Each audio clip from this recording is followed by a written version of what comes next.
नमस्कार दोस्तों, स्वागत है आप सभी का यस के एक्सीलेंस ट्यूटोरियल में। तो दोस्तों आज हम लोग देखने वाले हैं कक्षा 10 विज्ञान का जो है इकाई 1 रासायनिक पदार्थ तथा प्राकृतिक एवं व्यवहार 20 अंक का मिलेगा। इसमें रासायनिक अभिक्रियाओं के बारे में जो पहला चैप्टर है और इसमें जो भी आपका जो है इम्पॉर्टेंट क्वेश्चन है या जो है इसमें जो है दोस्तों जो भी आपके जो है हेडिंग्स हैं बुक के उस पे आधारित और इस सिलेबस में जो दिया हुआ है, आपके जो सिलेबस में दिया हुआ है यहाँ पे देख सकते हैं कि यहाँ पे जो सिलेबस दिया हुआ है इस पे आधारित जो भी कितने भी क्वेश्चन बन सकते हैं हमने जो है बना लिया है।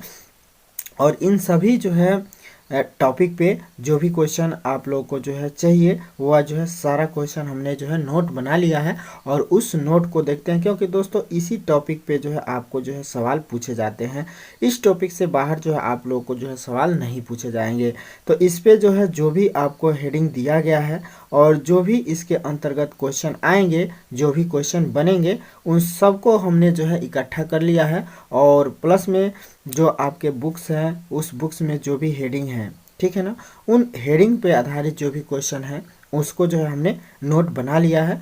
तो उस नोट को जो है अगर हम तैयार कर लेते हैं, यानी कि जो हम नोट्स आप लोग को बताने वाले हैं उस नोट्स को अगर आप लोग जो है केमिस्ट्री में तैयार कर लेते हैं पहला चैप्टर के लिए, तो वह जो है एक भी क्वेश्चन छूटने वाला नहीं है आपके यूपी बोर्ड एग्जाम के। तो यहाँ पे दोस्तों हम देखते हैं क्या क्या नोट्स बना रखे हैं। तो आइए देखते हैं नोट्स को। इसमें देखिए दोस्तों पहला आपका हेडिंग था कि रासायनिक समीकरण, ठीक है, मैंने रासायनिक समीकरण हेडिंग था जो आपका सिलेबस है उसमें। तो उसमें जो है हमने जो है क्वेश्चन बनाया है कि रासायनिक समीकरण किसे कहते हैं, मैंने ऐसा जो है क्वेश्चन पूछा गया है कि रासायनिक समीकरण किसे कहेंगे। तो रासायनिक समीकरण किसे कहेंगे दोस्तों, तो यहाँ पे देखिए उत्तर हमने दिया है कि किसी रासायनिक अभिक्रिया में भाग लेने वाले अभिकार को तथा अभिक्रिया के फलस्वरूप उत्पन्न होने वाले उत्पादों को उनके प्रतीकों तथा सूत्रों द्वारा निरूपित करने को रासायनिक समीकरण कहते हैं। मुख्य रूप से जो है प्रतीकों तथा सूत्रों द्वारा निरूपित करने को जो है क्या करते हैं हम लोग, रासायनिक समीकरण कहते हैं। यहाँ पे हम लोग देख सकते हैं दोस्तों रासायनिक समीकरण के लिए जो है क्या है, मैग्नीशियम है प्लस ऑक्सीजन है, दोनों मिलते हैं तो मैग्नीशियम ऑक्साइड बनाते हैं। अगर इसको हम लोग संतुलित करते हैं तो यहाँ पे देखिए यहाँ ऑक्सीजन 2 है तो यहाँ भी ऑक्सीजन 2 होना चाहिए, तो यहाँ पे हम लोग 2 लिख सकते हैं तो ये ऑक्सीजन 2 हो जाएगा। अब यहाँ पे देखिए दोस्तों यहाँ पे हमने 2 लिखा तो जो है मैग्नीशियम भी 2 हो गया, तो इसके लिए यहाँ पे भी मैग्नीशियम 2 होना चाहिए, तो यहाँ पे हमने 2 लिख देंगे तो यह जो है मैग्नीशियम भी 2 हो जाएगा। इसके बाद से देखिए दोस्तों अब ये जो है संतुलित हो गया, पहले ये असंतुलित था लेकिन अब ये जो है संतुलित हो गया। अब देखिए दोस्तों दूसरा क्वेश्चन आपका दूसरा हेडिंग था कि संतुलित रासायनिक समीकरण, यानी कि संतुलित रासायनिक समीकरण क्या है, इस पे जो है क्वेश्चन बना सकता है, या रासायनिक समीकरण को संतुलित करना क्यों आवश्यक होता है। यहाँ पे जो है ये क्वेश्चन आप लोग को बना के पूछ सकता है। तो यहाँ पे देखिए दोस्तों उत्तर में वह रासायनिक समीकरण जिसके दोनों पक्षों में प्रत्येक तत्व के परमाणुओं की संख्या बराबर होती है संतुलित रासायनिक समीकरण कहते हैं। यानी कि वह रासायनिक समीकरण जिसके दोनों पक्षों में तत्वों के परमाणुओं की संख्या बराबर होती है वह जो है संतुलित रासायनिक समीकरण कहलाती है। यहाँ पे आप लोग देख सकते हैं दोस्तों जिंक है प्लस जो है हाइड्रोजन सल्फेट है, तो हाइड्रोजन सल्फेट को जो है अभिक्रिया कराएंगे जिंक और हाइड्रोजन सल्फेट, तो यहाँ पे देखिए जिंक सल्फेट बनेगा और हाइड्रोजन जो है बनेगा। तो यहाँ पे देखिए दोस्तों अगर हम लोग इसको जो है परमाणुओं की संख्या बराबर है कि नहीं है यहाँ पे हम लोग देखते हैं, तो तत्व के परमाणुओं की संख्या अभिकारकों में और उत्पादों में देखते हैं। ये अभिकारक होता है, इधर जो भी तत्व होंगे माने जो भी तत्व अभिक्रिया में भाग लेते हैं अभिकारक कहलाते हैं, और ये जो है आपके अभिकारक हो जाएंगे, और ये जो है जो अभिक्रिया के फलस्वरूप बनता है उसको जो है हम लोग क्या कहते हैं, उत्पाद कहते हैं। तो ये आपके जो है उत्पाद हो जाएंगे, ठीक है। अब यहाँ पे देखिए तत्वों के परमाणुओं की संख्या और अभिकारकों तथा उत्पादों में जो है हम लोग देखते हैं, तो जिंक का जो है परमाणु संख्या कितनी है, 1 है, और उत्पाद में भी जिंक का जो परमाणु संख्या 1 है। यहाँ पे देखते हैं हाइड्रोजन के परमाणु 2 हैं, यहाँ भी हाइड्रोजन के माना अभिकारक में हाइड्रोजन के, ये जो है परमाणुओं को दर्शाता है दोस्तों, यहाँ पे जो लिखा रहता है ये परमाणु को दर्शाता है। तो ये हाइड्रोजन के 2 परमाणु को बता रहा है, अभिकारक में हम लोग देख रहे हैं हाइड्रोजन के 2 परमाणु हैं, और इधर देखिए तो हाइड्रोजन के 2 परमाणु हैं, तो यह भी जो है बैलेंस है। यहाँ पे देखिए सल्फर के जो है आपके 1 परमाणु है, ठीक, और इधर देखा जाए तो सल्फर के 1 परमाणु है, ठीक है। ऑक्सीजन के यहाँ पे 4 है, यहाँ पे भी ऑक्सीजन के 4 हैं, यानी कि परमाणुओं की संख्या क्या है, बराबर है, ठीक है। तो इस प्रकार हम देखते हैं कि किसी अभिकारक को तथा उत्पादकों में तत्वों के परमाणुओं की संख्या समान है, अतः उपयुक्त रासायनिक समीकरण एक संतुलित रासायनिक समीकरण है, ठीक है दोस्तों। तो ये जो है आपका एक आंसर हो जाएगा, और इससे जो है आधारित क्वेश्चन ये आपका हो जाएगा। आगे हम लोग अगर देखें, यहाँ पे आपका प्रश्न संख्या 3 है कि रासायनिक समीकरण संतुलित करने की आवश्यकता क्यों पड़ती है। मतलब इस पे जो है एक क्वेश्चन जरूर पूछता है कि रासायनिक समीकरण संतुलित करने की क्यों आवश्यकता पड़ती है। तो दोस्तों इसको हमने शॉर्टकट में बनाया है कि द्रव्यमान संरक्षण के नियम को संतुष्ट करने के लिए हमें रासायनिक समीकरण को संतुलित करना पड़ता है। द्रव्यमान संरक्षण क्या कहता है दोस्तों, तो द्रव्यमान संरक्षण का नियम कहता है कि द्रव्यमान को न तो उत्पन्न किया जा सकता है और ना ही जो है कम किया जा सकता है। तो चूंकि रासायनिक समीकरण होता है, रासायनिक समीकरण बनता है, तो उसके परमाणुओं की संख्या इधर उधर हो जाता है, तो इसलिए उसको संतुलित करना पड़ता है। जैसे कि यहाँ पे देख सकते हैं दोस्तों, यहाँ पे आयरन है और जल है, तो आयरन और जल का अभिक्रिया कराएंगे तो आपका कंकाल के रूप में Fe3 और जो है O4 बनेगा और प्लस में जल बनेगा, जिसको हम लोग आयरन ऑक्साइड कहेंगे। इसको क्या कहेंगे, आयरन ऑक्साइड, और इसको जो है हाइड्रोजन कहेंगे। सॉरी, ये हाइड्रोजन है, आयरन ऑक्साइड बनेगा और हाइड्रोजन बनेगा। अब चूंकि इसमें दोस्तों हम लोग देख रहे हैं कि परमाणुओं की संख्या यहाँ पे जो है ऑक्सीजन का 4 है, यहाँ पे ऑक्सीजन का 1 है, ठीक है, जबकि ऑक्सीजन के इधर भी जो है परमाणुओं की संख्या 4 होनी चाहिए। तो दोस्तों इसलिए हम लोग को जो है क्या संतुलित करना पड़ेगा। तो संतुलित करने के लिए अब देखिए दोस्तों, यहाँ पे ऑक्सीजन 4 है तो यहाँ पे 4 है, लेकिन इधर 4 नहीं है, तो यहाँ पे 4 से अगर हम लोग गुणा कर देते हैं तो यहाँ पे जो है 4 हो जाएगा। अब यहाँ पे देखिए हाइड्रोजन 8 हो जाएगा, और इधर जो है हाइड्रोजन आपका जो है कितना था, तो 2 ही था, तो इसमें 4 से गुणा कर देंगे तो यह भी जो है 8 हो जाएगा। अब इसके बाद से हम लोग देखते हैं दोस्तों कि यहाँ पे आयरन जो है कितना है, यहाँ पे आयरन अकेले है, यहाँ पे आयरन 3 है, तो यहाँ पे अगर हम लोग 3 से गुणा कर देंगे तो यह जो है क्या हो जाएगा, संतुलित समीकरण हो जाएगा। जैसे कि अब इधर भी देखिए, यहाँ पे इधर भी आयरन 3 हो गया, यहाँ भी आयरन 3 है, यहाँ पे ऑक्सीजन 4 हो गया, यहाँ पे ऑक्सीजन 4 है, यहाँ पे हाइड्रोजन 8 है, यहाँ पे भी हाइड्रोजन 8 हो गया। तो इस प्रकार से यह जो है बैलेंस जो है रासायनिक समीकरण हो गया, या संतुलित रासायनिक समीकरण हो गया। मैंने ऐसे ही आप लोगों को जो है संतुलित करना रहेगा कि दोनों तरफ जो है परमाणुओं की संख्या बराबर दिखाना रहेगा, ठीक है दोस्तों। तो यही जो है आप लोग इधर गुणा कर सकते हैं, ठीक है, परमाणुओं की संख्या को बढ़ाने के लिए, ठीक है, बस यही उपाय है कि इधर गुणा कर सकते हैं परमाणुओं की संख्या को बढ़ाने के लिए। अब यहाँ पे देखिए दोस्तों, अगला क्वेश्चन जो चौथा क्वेश्चन बन रहा है, यह जो है बहुत ही इंपॉर्टेंट है। रासायनिक अभिक्रिया किसे कहते हैं, यह कितने प्रकार की होती है, प्रत्येक को उदाहरण देकर समझाइए। यह जो है आप लोग को विस्तृत उत्तरीय क्वेश्चन बन सकता है इस पे, और विस्तृत उत्तरीय क्वेश्चन में ये पूछा जा सकता है 7 नंबर में। तो यहाँ पे देखिए दोस्तों, रासायनिक अभिक्रिया जब एक या एक से अधिक पदार्थ परस्पर अभिक्रिया करके नए पदार्थ बनाते हैं तो रासायनिक अभिक्रिया को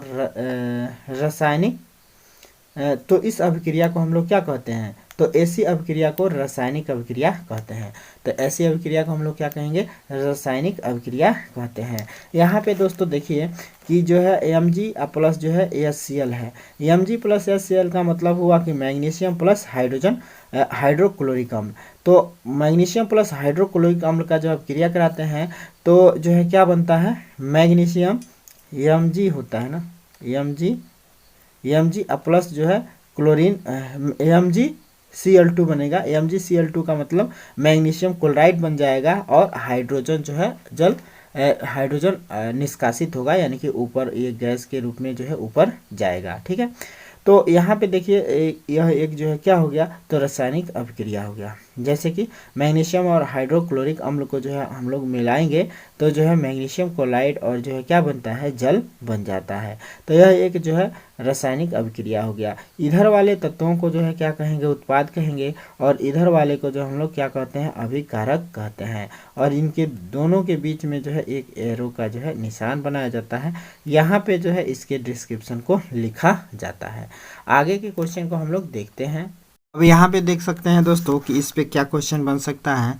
अब यहाँ पे देखिए, ये रासायनिक जो अभिक्रियाएं होती हैं इनके जो है कई प्रकार होते हैं। तो रासायनिक अभिक्रिया के प्रकार मुख्य रूप से रासायनिक अभिक्रिया निम्नलिखित प्रकार की होती है। तो ये रासायनिक अभिक्रिया जो है निम्नलिखित प्रकार का होता है। पहला रासायनिक अभिक्रिया होता है संयोजन अभिक्रिया। अब संयोजन का मतलब क्या होता है दोस्तों, संयोजन का मतलब होता है योग। योग का मतलब होता है ये दो तत्व जो है आपस में मिलते हैं, तो इसको हम लोग संयोजन अभिक्रिया कहते हैं। इसको जो है कैसे लिखेंगे, तो संयोजन अभिक्रिया वह अभिक्रिया है जिसमें दो या दो से अधिक अभिकारक मिलकर एक नया पदार्थ, एक ही नया उत्पाद बनाते हैं। इसमें मात्र दो या दो से अधिक पदार्थ मिलेंगे तो एक नया उत्पाद जो है, एक ही नया उत्पाद बनते हैं। तो इसको हम लोग क्या कहते हैं, संयोजन अभिक्रिया कहते हैं। जैसे कि जो है सोडियम और क्लोरीन को मिलाते हैं तो सोडियम क्लोराइड बनता है। यहाँ पे आप लोग देख सकते हैं कि सोडियम और क्लोरीन को मिलाया गया है तो सोडियम क्लोराइड बना है, और यह जो है क्या है, उत्पाद कहलाएगा, और यह जो है अभिकारक कहलाएगा।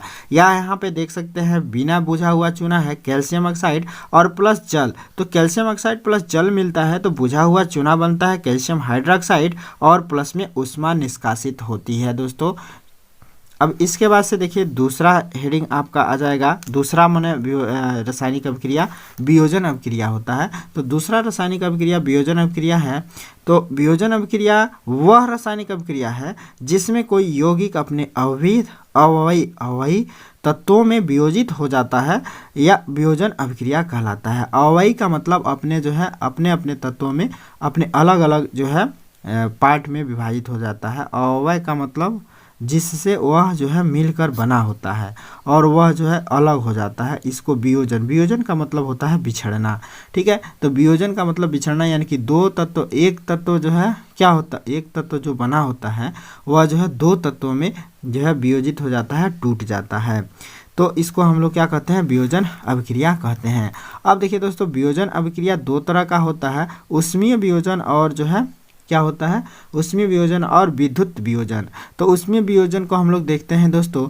ऊष्मीय वियोजन जब किसी पदार्थ में वियोजन की अभिक्रिया ऊष्मा देने पर होती है तो उसे ऊष्मीय वियोजन कहते हैं। जब किसी पदार्थ में वियोजन की अभिक्रिया ऊष्मा देने पर, वियोजन का मतलब टूटना, बंटवारा, तो जो है ऊष्मा देने पर होती है तो उसे हम लोग ऊष्मीय वियोजन कहते हैं। जैसे कि यहाँ पे हम लोग देख सकते हैं पोटेशियम क्लोरेट का वियोजन कैसे हो रहा है। पोटेशियम क्लोरेट में ऊष्मा देने पर यह जो है पोटेशियम क्लोराइड जो है अलग हो जाता है, और इसमें जो है ऑक्सीजन अलग हो जाता है। पोटेशियम क्लोरेट को जब हम गर्म करते हैं तो पोटेशियम क्लोराइड अलग हो जाता है KCl, और जो है ऑक्सीजन अलग हो जाता है। ये जो है संतुलित करने पर आया हुआ है, ठीक है ना। तो ये जो है संतुलित आप लोग कर सकते हैं। इसके बाद से हम लोग देख सकते हैं दोस्तों, इधर दूसरा उदाहरण देख सकते हैं। तो दूसरा उदाहरण देखिए, कैल्शियम कार्बोनेट को जब गर्म किया जाता है तो कैल्शियम ऑक्साइड अलग हो जाता है और कार्बन डाइऑक्साइड CO2 अलग हो जाता है। इसके बाद से दोस्तों हम लोग देख सकते हैं दूसरा कैल्शियम हो गया। अब यहाँ पे देखिए फेरस सल्फेट है FeSO4, जिसको आयरन सल्फेट भी कह सकते हैं या फेरस सल्फेट है। ऊष्मा देने पर यह जो है फेरिक ऑक्साइड और प्लस में जो है सल्फर डाइऑक्साइड में जो है क्या हो जाता है, टूट जाता है, और प्लस में जो है सल्फर डाइऑक्साइड और सल्फर ट्राइऑक्साइड में यह टूटता है। सल्फर डाइऑक्साइड और सल्फर ट्राइऑक्साइड में यह टूट जाता है। इसके अलावा दूसरा उदाहरण और देख सकते हैं कि जो है मरकरी ऑक्साइड को जो है ऊष्मा दिया जाता है तो मरकरी और ऑक्सीजन अलग अलग हो जाते हैं। इसके बाद से इसका दूसरा पार्ट है कि विद्युत वियोजन। तो विद्युत वियोजन दोस्तों, जिस रासायनिक अभिक्रिया में यौगिक का विद्युत प्रवाहित करने पर वियोजन होता है, माने जिस रासायनिक अभिक्रिया में यौगिक का जो है विद्युत प्रवाहित करने पर वियोजन होता है, तो वियोजन होता है वियोजन होता है उसे विद्युत वियोजन कहते हैं। माने विद्युत प्रवाहित करने पर वह टूट जाए तो उसको क्या कहेंगे, विद्युत वियोजन कहेंगे। यहाँ पे देख सकते हैं कि सोडियम क्लोराइड है और सोडियम क्लोराइड में विद्युत प्रवाहित करने पर यह सोडियम और क्लोरीन में टूट जाता है। तो यहाँ पे जो है सोडियम क्लोराइड जो है क्या है, विद्युत वियोजन हो रहा है। इसके अलावा हम लोग देख सकते हैं कि जल है, जल का जब गर्म करते हैं तो हाइड्रोजन और ऑक्सीजन अलग अलग हो जाते हैं। इसके अलावा देख सकते हैं एल्युमिनियम जो है ऑक्साइड है, तो एल्यूमिनियम ऑक्साइड को जो है गर्म करते हैं तो एल्युमिनियम और ऑक्सीजन जो है अलग अलग हो जाता है। इसके बाद से हम लोग देखते हैं दोस्तों, इसके बाद से हम लोग देखते हैं विस्थापन या प्रतिस्थापन अभिक्रिया। तो विस्थापन वह अभिक्रिया है, विस्थापन वह रासायनिक अभिक्रिया है जिसमें किसी यौगिक के अणु किसी एक परमाणु के स्थान पर कोई दूसरा परमाणु या समूह आता है। माने विस्थापन में जो है क्या होता है, एक के जगह पे दूसरा आके बैठ जाता है। यहाँ पे उदाहरण में हम लोग समझते हैं, यहाँ पे देखिए आयरन है और प्लस कॉपर सल्फेट है।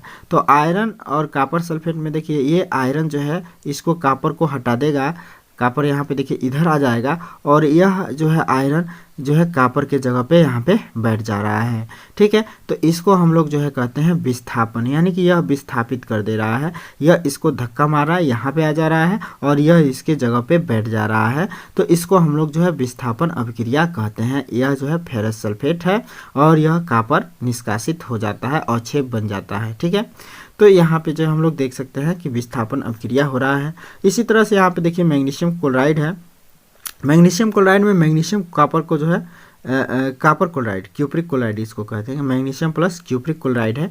मैग्नीशियम जो है क्या करता है, कॉपर को धक्का दे देगा, कॉपर इधर आ जाएगा और अपने जो है मैग्नीशियम क्लोराइड हो जाएगा, क्लोरीन के साथ जो है अभिक्रिया कर लेगा ये। ठीक है, तो यहाँ पे जो है विस्थापन अभिक्रिया हो रहा है, यानी कि एक तत्व जो है बिल्कुल ही उसको हटा देता है दूसरे जगह पे। ठीक है, तो इस प्रकार से यहाँ पे देख सकते हैं जिंक है और सल्फ्यूरिक अम्ल है, सल्फ्यूरिक अम्ल अभिक्रिया करेगा तो जिंक जो है हाइड्रोजन को जो है हटा देगा और हाइड्रोजन इधर अलग हो जाएगा और जिंक जो है सल्फेट बना लेगा। ठीक है, तो ये जो है आपका विस्थापन अभिक्रिया हो गया। इसके बाद से आगे देखते हैं, इसके बाद से अगला हेडिंग है दोस्तों कि जो है उभय प्रतिस्थापन या द्वि प्रतिस्थापन अभिक्रिया क्या है। तो जिस रासायनिक अभिक्रिया में, ये आपका जो है रासायनिक अभिक्रिया के प्रकार में ही आ रहा है। ठीक है, चौथा है।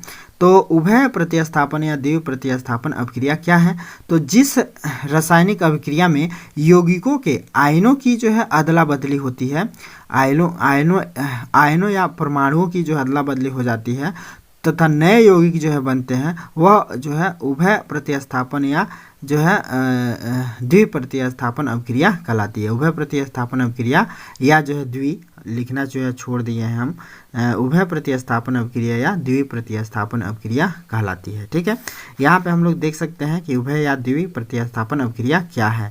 तो यहाँ पे देखिए बेरियम क्लोराइड है और प्लस में जो है सोडियम सल्फेट है। बेरियम क्लोराइड और प्लस में सोडियम सल्फेट का जो अभिक्रिया होगा तो यह जो है बेरियम जो है क्या कर देगा, इस सोडियम को धक्का मार देगा और सोडियम यहाँ पे आ गया और क्लोरीन इसके साथ जो है आके, मैंने देखिए यह क्या हुआ, जैसे कि बेरियम के जगह पे सोडियम बैठा दीजिए, बेरियम के जगह पे हमने क्या किया, सोडियम बैठा दिया। यहाँ पे देख सकते हैं आप लोग, मतलब बैठ जाता है, बेरियम के जगह पे सोडियम बैठ जाता है और जो है यहाँ पे देखिए क्लोरीन यहाँ से जो है सोडियम के जगह पे आ जाता है। क्लोरीन जो है क्या होता है, सोडियम के जगह पे क्लोरीन आ जा रहा है, नहीं सोडियम के जगह पे नहीं है, ये बिल्कुल ही हट जाते हैं। यहाँ पे देखिए बेरियम जो है के जगह पे जो है सोडियम हो गया और सोडियम और क्लोरीन आपस में इधर आके जो है सहयोग कर ले रहे हैं। ठीक है, तो जो है सोडियम जो है कहाँ पे चला जा रहा है, क्लोरीन के साथ चला जा रहा है, यानी कि बिल्कुल ही जो है ये दोनों अलग अलग हो जा रहे हैं। कॉपर सोडियम का साथ आ जा, कॉपर जो है क्या आ जा रहा है, यहाँ पे देखिए कॉपर हाइड्रोक्साइड बनता है। यहाँ पे देखिए कॉपर जो है, हाँ इसके साथ संयोग कर लिया तो कॉपर हाइड्रोक्साइड बना लिया और यह सोडियम बेचारा इसके साथ आके सल्फेट के साथ आके सोडियम सल्फेट बना रहा है। तो इसमें जो है द्वि विस्थापन हो रहा है, दोनों तत्व जो है विस्थापित हो जा रहे हैं। इसमें ये दोनों तत्व जो है क्या हो रहे हैं, विस्थापित हो जा रहे हैं, एक एक के साथ आके जुड़ जा रहे हैं। ठीक है, तो यहाँ पे जो है विस्थापन अभिक्रिया हो रहा है। ठीक है, इसके बाद से 5वां क्वेश्चन आपको पूछा जा सकता है, ज़्यादा क्वेश्चन नहीं है दोस्तों, 6-7 हैं। तो यहाँ पे देखिए अब 5वां क्वेश्चन है कि निम्नलिखित अभिक्रिया के लिए संतुलित समीकरण लिखिए तथा अभिक्रिया के प्रकार को पहचानिए। तो ये दोस्तों आप लोगों को जो है बहुत ही सरल भाषा में बताया गया है कि जिंक और कार्बोनेट ये अक्सर जो है ये बहुत ही इंपॉर्टेंट है और अक्सर एग्जाम में पूछा गया है, वेरी वेरी इंपॉर्टेंट है दोस्तों। तो इसको जो है आप लोग जरूर तैयार कीजिएगा कि जिंक कार्बोनेट को अभिक्रिया कराया जा रहा है तो जिंक ऑक्साइड प्लस में कार्बन डाइऑक्साइड बना रहा है। तो इसमें हम लोग को पहचान करना है कि जिंक कार्बोनेट के अभिक्रिया से जब जिंक ऑक्साइड और कार्बन डाइऑक्साइड बन रहा है, जिंक कार्बोनेट को जो है अभिक्रिया कराया जा रहा है यानी कि उष्मा दिया जा रहा है, समझ लीजिए। तो जो है क्या बनता है, ये जो है जिंक ऑक्साइड और प्लस में कार्बन डाइऑक्साइड बनाता है। तो इस अभिक्रिया को हम लोग वियोजन अभिक्रिया कहते हैं। इसके बाद से यहाँ पे देखिए मैग्नीशियम और हाइड्रोक्लोरिक अम्ल मिलके जो है क्या मैग्नीशियम क्लोराइड प्लस हाइड्रोजन बना रहे हैं। तो यहाँ पे जो है क्या हो रहा है, देखिए यहाँ पे मैग्नीशियम और हाइड्रोजन क्लोराइड मिल रहे हैं तो जो है अभिक्रिया कर रहे हैं तो मैग्नीशियम क्लोराइड बन रहा है, मैग्नीशियम क्लोराइड यानी कि मैग्नीशियम जो है हाइड्रोजन की जगह पे आके बैठ रहा है और हाइड्रोजन बेचारा इधर अलग हो जा रहा है। तो इसको हमने जो है बताया था कि ये विस्थापन अभिक्रिया कहलाएगा। इसके बाद से देखिए पोटेशियम क्लोराइड बेरियम आयोडाइड है, पोटेशियम आयोडाइड बना रहा है और बेरियम ब्रोमाइड बना रहा है, दोनों तत्व जो है हट जा रहे हैं। देखिए पोटेशियम जो है ब्रोमाइड बेरियम आयोडाइड से अभिक्रिया कर रहा है तो पोटेशियम आयोडाइड बन रहा है, पोटेशियम और आयोडाइड बन रहा है। और फिर ब्रोमाइड है और बेरियम है तो बेरियम और ब्रोमाइड आपस में मिल रहे हैं। तो यहाँ पे द्वितीय विस्थापन दोनों तत्व जो है विस्थापित हो रहे हैं। इसके बाद से यहाँ पे हाइड्रोजन है और क्लोरीन है, संयोजन अभिक्रिया हो रहा है क्योंकि हाइड्रोजन क्लोराइड बना रहा है। यहाँ पे दिया हुआ है कि हाइड्रोजन क्लोरीन जो है अभिक्रिया करके हाइड्रोजन क्लोराइड बनाते हैं। तो ऐसी परिस्थिति में संयोजन अभिक्रिया होता है। इसको जो है कंठस्थ कर लीजिएगा, इसको बढ़िया से याद कर लीजिएगा क्योंकि यह क्वेश्चन हर साल जो है यूपी बोर्ड में पूछा जाता है। इसके बाद से यहाँ पे हम लोग देख सकते हैं, अब इसके बाद से दोस्तों अपचयन तथा उपचयन के बारे में जो भी क्वेश्चन पूछे जाएंगे और जो भी आपके क्वेश्चन हैं अगले वीडियो में देखा जाएगा क्योंकि समय का अभाव है दोस्तों। तो फिर मिलते हैं दोस्तों अगले वीडियो के साथ, तब तक के लिए जय हिंद।